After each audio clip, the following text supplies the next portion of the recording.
புதுச்சேரியில் காலை முதல் சாரல் மழை பெய்து வரும் நிலையில் கடற்கரையில் தடையை மீறி குளித்த சுற்றுலா பயணிகள் மற்றும் பொதுமக்களை போலீசார் அங்கிருந்து அப்புறப்படுத்தினர்.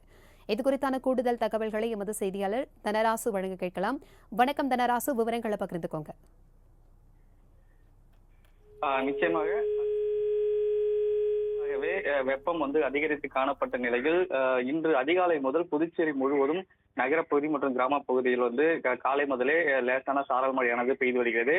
அப்பப்போது விட்டு விட்டு பெய்து வரும் இந்த மழை காரணமாக புதுச்சேரி முழுவதும் குளிர்ந்த சூழல் காணப்படுகிறது. வெப்பம் தணிந்து மக்கள் இந்த வெப்பத்திலிருந்து விடுபட்டுள்ளனர் இந்த மழை காரணமாக. இந்த நிலையில் இன்று காலை முதல் கடற்கரை சாலைகள் சுற்றுலா பயணிகள் இந்த இதமான சூழ்நிலையை மகிழ்விக்கும் தரமாக புதுச்சேரி உள்ள கடற்கரையில் புதுச்சேரிக்கு வந்த சுற்றுலா பயணிகளும் பொதுமக்களும் கடலில் இறங்கி குளித்து வருகின்றனர்.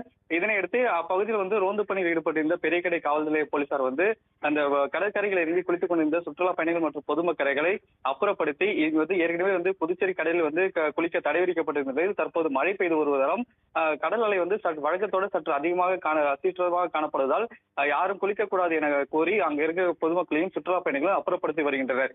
தொடர்ந்து இதே போல புதுச்சேரியில் உள்ள சிறிய படகுகள், அதாவது விசைப்படகுகள் ஏற்கனவே தடை விதிக்கப்பட்டிருந்தது. மீன் பிடிப்பதற்கு தடை விதிக்கப்படுகிறது. இந்த கட்டுமர படகில் மீன் பிடித்துக் கொண்டிருப்பவர்கள் ஜாக்கிரதையாக மீன் பிடிக்க வேண்டும் எனவும் புதுச்சேரி மீன்வளத்துறை சார்பில் அறிவுறுத்தப்பட்டுள்ளது. தகவல்களுக்கு நன்றி தனராசு.